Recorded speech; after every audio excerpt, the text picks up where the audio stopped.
What's good, YouTube, man? I'm back with another video, man. Welcome to the channel. So this is going to be a part 2 to my last video, bruh. So I got a response from Box or Die. I got a response from him. And this is what he had to say about me saying that Danny Garcia was actually a top welterweight. He said, salute to you, brother. I may do a video about this because your reasoning is part of the disconnect you Errol Spence fans have from reality. My nigga, everything that I'm saying is connected to reality. You can look up the list and just know from 2015 to around 2018, Danny Garcia was regarded as one of the top welterweights. It's bullshit. Anything else you saying besides it is bullshit. No matter what you feel about Errol Spence or Danny Garcia or not, he was still ranked amongst the best. Now, if you think that's because what he did at 140, that's irrelevant. He was still ranked amongst the best. That's what my whole point is. This man said, you giving Danny top 10 welterweight credit for putting up a good fight. I'm not giving him top 10 credit for putting up a good fight. I'm clearly stating that he can compete with the best of the division. Now, you going to come up short when you fighting good competition. That's just what it come with it. I'm not saying he's the top dude. I'm saying, okay, since if you can see what somebody does against somebody else to show where they're at. Now, if he would have got completely washed by this dude, for some reason you think he did, then you could say, okay, Danny Garcia is not on that level. Dude, he gave him a competitive fight. He gave Shawn Porter a competitive fight. What you talking about? So he's on a level. He just came up short. Come on, stop playing, man. If Danny Garcia got dominated in a split decision loss, then that means Errol Spence dominated Shawn Porter. Stop the cap. A split decision is always an iffy bout. Them fights is always, I don't know. It's always going to be controversial, have some type of, something to it. You know what I'm saying? He didn't dominate this man. But my point is, bro, it's like, what people project onto you is where they're coming from. If your wife is accusing you of cheating, it's a good chance that your wife is cheating on you. And let me explain what I'm talking about for people who don't really get it. So he's saying Danny Garcia was only getting them title shots because of what he did at 140. Wouldn't you say the same thing about Terence Crawford? Because what in the hell did he do at 147 to deserve a shot at the title? What did he do? What did he actually do?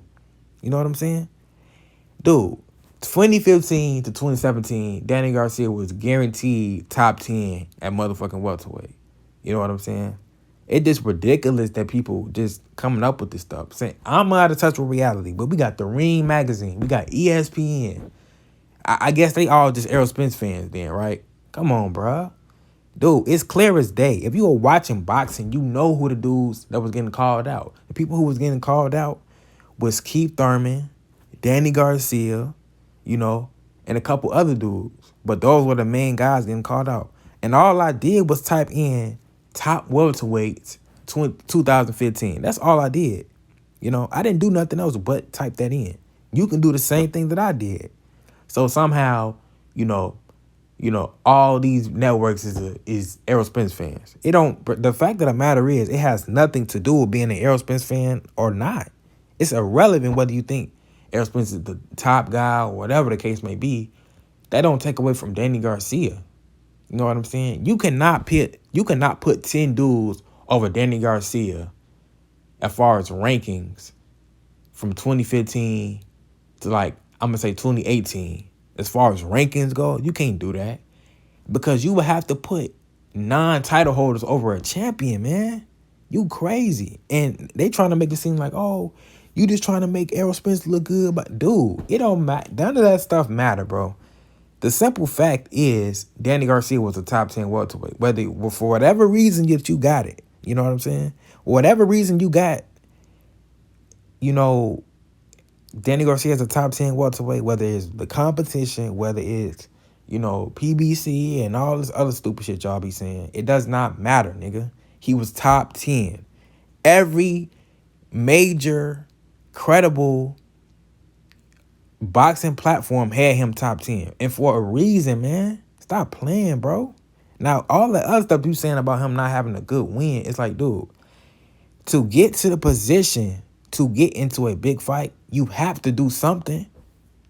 Come on now. I'm not saying this dude is the best welterweight in recent years, but he was amongst the best. Come on, man. Another thing that this man said was, you can't take scorecards in boxing seriously because of the corruption in boxing. My nigga, most of y'all fans don't even know how to score boxing anyway. Most of y'all don't even understand the methodology behind scoring in boxing. So y'all niggas always gonna have a conflict with the scorecards. Y'all don't even know how to score boxing anyway, man. So it don't matter what you think the stuff is corrupt or not. It's a methodology that comes to scoring a actual boxing match. It's the reason why you're a fan and they're judges, bro. Like, come on, man. They're judges for a reason. Now, have there been some scorecards that didn't make sense? Of course it is. But that's up to that certain judge, bro. You cannot generalize every fight and say that, oh, it's because of the corruption in boxing.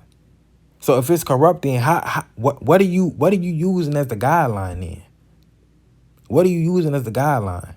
Because we could say, since you think that split decision was a domination, you know, for Thurman, then we could say that the judge who had Sean Porter winning against Errol Spence was just corrupt. It's like, come on, stop using that as an excuse. You cannot generalize to come to a conclusion. Like, oh, well, you know, it's corruption in boxing, so you can't even rely on it. It's like, dude, you can watch the fight and see that it was close. Stop the capping, man. Stop it. You can watch the fight and see that it's close. You can watch a fight. You don't have to, you know, you can tell by watching a fight what kind of decision it might be.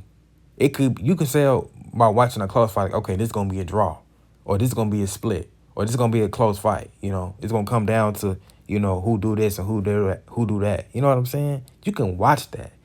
Stop trying to use that generalization as an excuse. That's not an excuse. That's nothing. You're not saying nothing. Now, whether or not dude beat him, dominated him clearly or not, does not mean he isn't a top welterweight. Hello? You're making excuses because Danny Garcia, you know he's a top welterweight. You're trying to come up with any excuse that you can. Because if he's not a top welterweight, that's like, okay, Errol Spence beat Sean Porter. Sean Porter is automatically not a top welterweight because he lost to one of the best fighters. It's like that. It doesn't work like that, you know. No, really, nobody really drops out of the top 10 by losing to the top competition. Nobody does, bro. Like, literally nobody. I bet Canelo's still pound for pound number. Well, I bet he's still pound for pound number 1 on some people, and I bet he's still top 10 on majority of people. You know, pound for pound list, even though he just lost. That's irrelevant, man. Like, y'all got to come up with something better.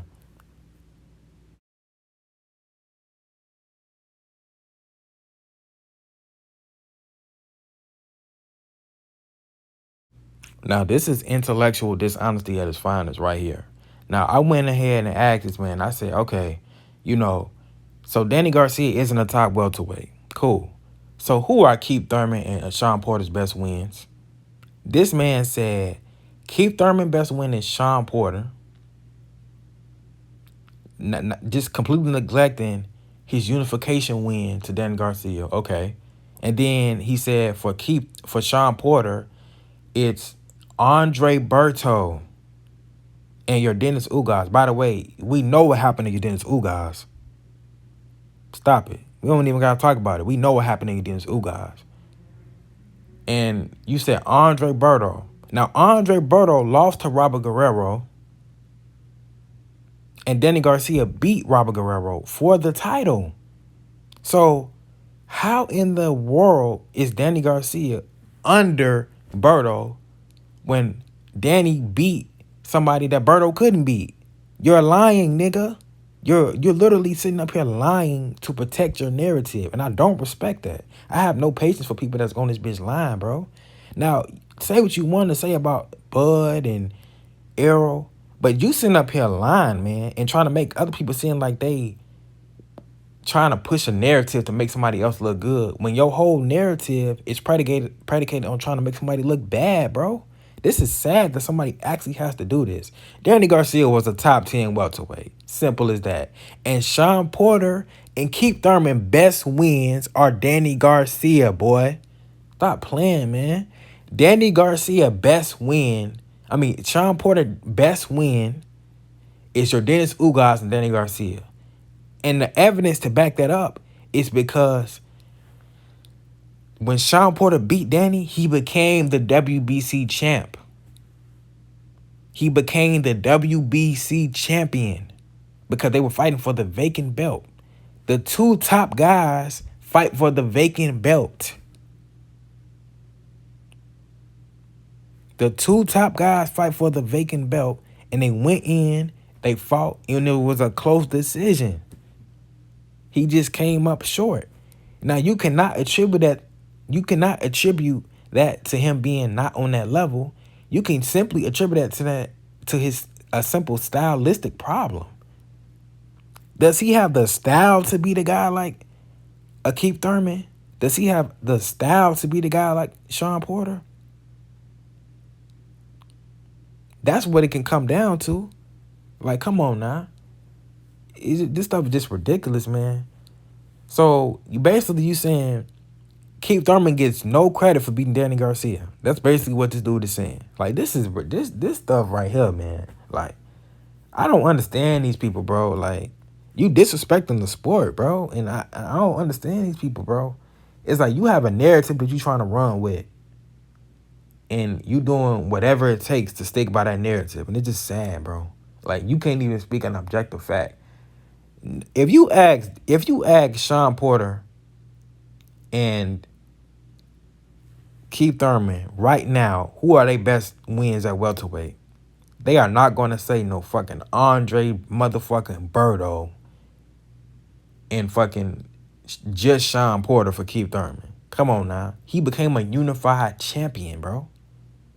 He took the belt from Danny. Like, okay, never mind. Like, these people out here and then they gonna try to make it seem like you the one that's acting crazy. When you saying this bullshit, man, come on, man. YouTube is crazy. This is a crazy place, bro. You know what I'm saying? Crazy ass place, man. And just to make it so bad, this man had the audacity to actually say Danny Garcia has never been or never will be considered a top welterweight. When I clearly just proved in this video, and you can prove it to yourself as well, he was clearly a top 10 welterweight. Like, everything else that you have as an excuse of why you don't consider him a top welterweight is your problem. It has nothing to do with reality. It has nothing to do with facts. You know what I'm saying? It's like your reasoning for not having him as your personal top 10 is irrelevant to the actual facts, bro. He was one of the best welterweights at that time from 2015 up until really he lost the title. That's when he started to go down. So it's just simple, man. It's like, and to say that he was just in them big fights because of PBC, it's like, bro, come on now. That's just ridiculous. Because you could say the same thing about Terence Crawford. The same exact thing. What did Terence Crawford actually do to deserve a shot at Jeff Horn in his very first fight? Come on now. Very first fight. At least Danny had a fight at welterweight. Then he fought for the title. That's more legitimate. You know what I'm saying? Because you kind of thinning everybody out. This man, Crawford, just fought for a motherfucking title against Jeff Horn. For what reason, I do not know. You know, but it's like, this is crazy. So basically, to this dude, you know,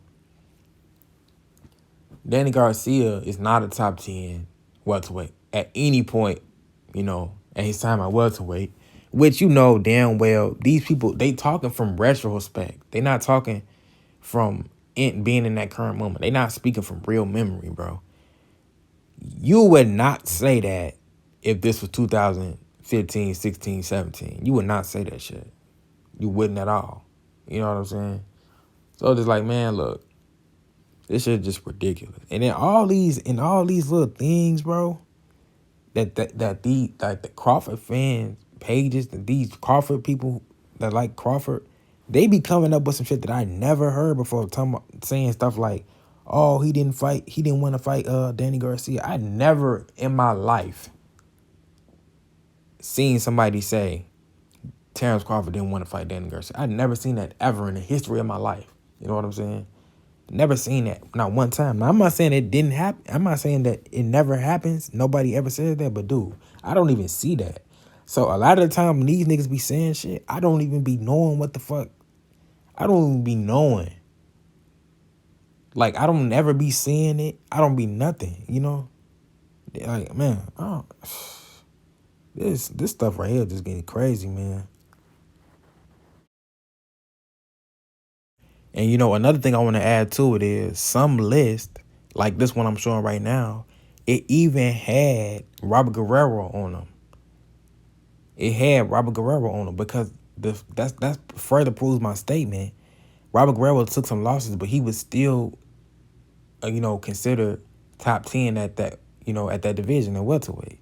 So it's like he beat Robert Guerrero. So the notion that he never beat a top 10 welterweight, Robert Guerrero was ranked top 10 at welterweight. You know what I'm saying?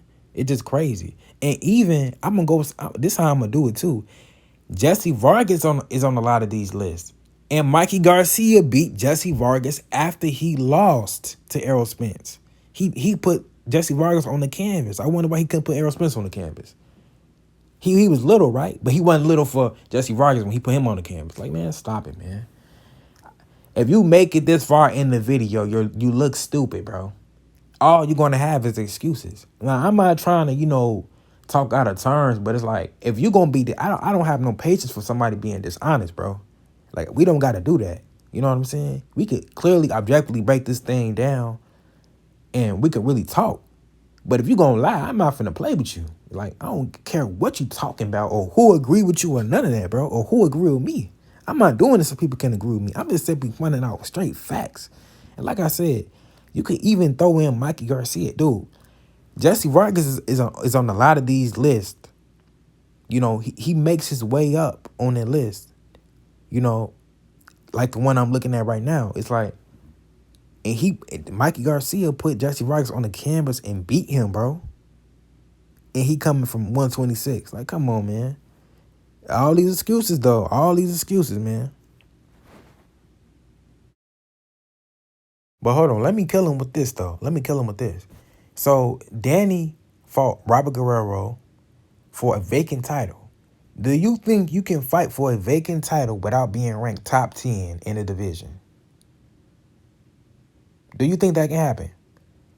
So, basically, you saying he was never top 10. You're using your own reasoning. You're not using actual reasoning. Because if you was using actual reasoning, you would know that you cannot fight for a vacant belt if you're not ranked at least top 10 in that sanctioning body or in the division, man. So the notion, all this notion that, oh, he never beat a top 10. Dude, to fight for a vacant belt, you have to be ranked. You have to be ranked. They're not going to take a nigga who ranked 50th and then put him in there with somebody who ranked 3rd and they going to fight for the vacant title. When have you ever seen that happen, bro? That never happens. You fight the two best guys at the division or the two best guys in that sanctioning body, which usually are the best guys, like the top 10 guys in that division, are going to fight for that vacant belt. Simple, man. That's how it works. Like, it's an order to this shit, that's why it's rankings. One don't go before the other, so you have to, you know what I'm saying? If Terence Crawford beat Errol Spence and he win all the titles, will Errol Spence be ranked out of the top 10 at welterweight? Of course he wouldn't. So your whole logic is just dumb as hell, man.